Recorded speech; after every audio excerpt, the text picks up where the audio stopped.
शांत स्वर में बोली, क्या तुम्हें कुल की कहानी पता है? उसकी आंखों में दूर कोई दूसरी दुनिया चमक रही थी। कुल के नरक का पत्थर, मारियम की जुबानी एक रहस्यमय कथा। बहुत समय पहले की बात है, वह कहने लगी, जब कई आत्माएं मृत्यु के बाद नर्क भेजी गई। उनके पापों का बोझ इतना अधिक था कि उन्हें एक अनोखी सजा दी गई। उन सबको एक ऊंची, तीखी चोटी के सामने खड़ा किया गया। हर एक के सामने एक भारी पत्थर था। नर्क के देवताओं ने कहा, जो भी इस पत्थर को उठाकर उस चोटी के ऊपर जमा देगा, उसे इस नर्क की पीड़ा से मुक्ति मिल जाएगी। कुल भी उनमें से एक था। उसने भी बाकी सब की तरह पत्थर उठाया।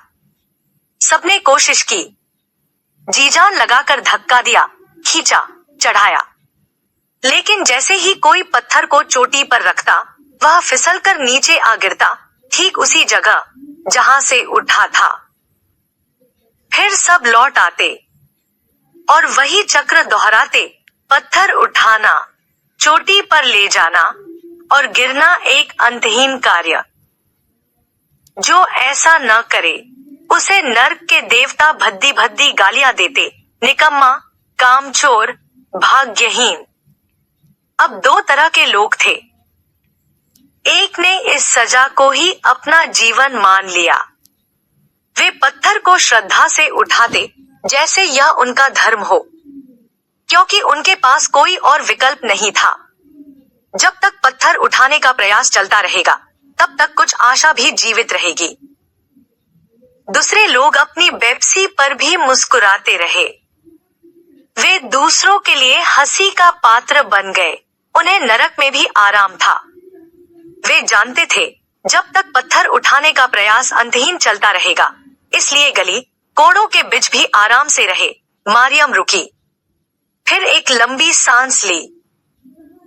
मुक ने सोचा, अरे, ये तो मेरी ही बात है। हम सब उस नर्क के यात्री हैं। हर रोज मैं भी तो यही कर रहा हूँ। हर सुबह आंख खुलती है, जैसे किसी अदृश्य देवता की पुकार हो, उठो मुक, फिर से उठाओ पत्थर। घर की जिम्मेदारियां, बच्चों की फीस, माँ बाप, परिवार की फर्ज, बीवी बच्चों की ख्वाहिशें, समाज की आशाएं, सब मिलकर बन जाते हैं एक भारी पत्थर।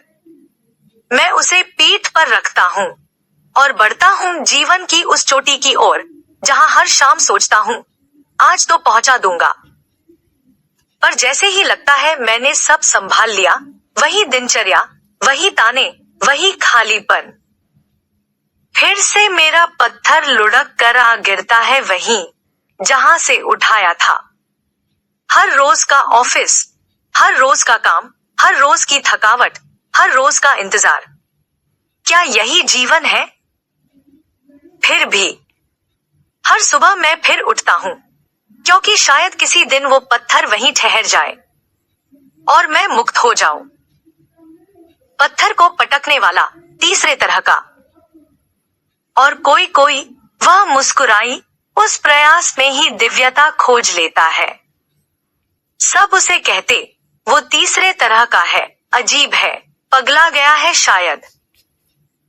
वो कुल था, न हंसी की परवाह, न हार का डर, पत्थर उठाता और फिर जोर से पटकता। ठाए, पत्थर जमीन से टकराता, धूल उड़ती और लोग हंसते, देखो, फिर से पागल कुल शुरू हो गया। पर वो हंसी में हंसता था, खुद पर भी, क्योंकि वो जानता था कि जिन्हें दुनिया पागल कहती है, कई बार वही ब्रह्मा की नींव रख देते हैं।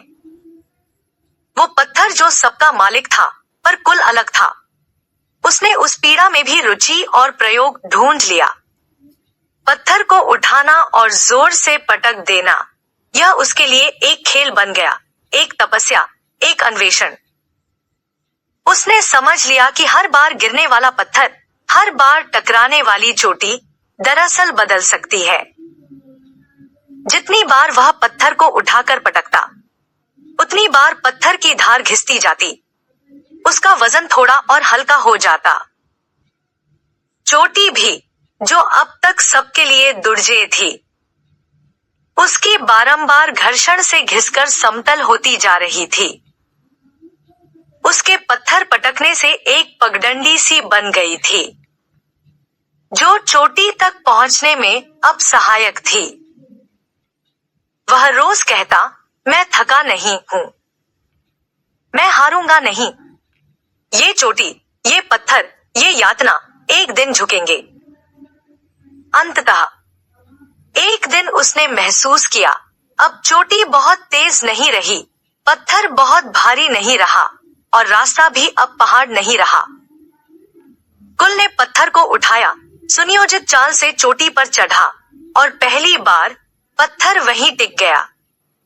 नरक का नियम टूटा, बाधा समाप्त हुई, दंड मिट गया। कुल मुक्त हो गया। देर तक चुप रहा। मारियम की बातों ने उसके भीतर की जमी हुई परतों को तोड़ दिया था।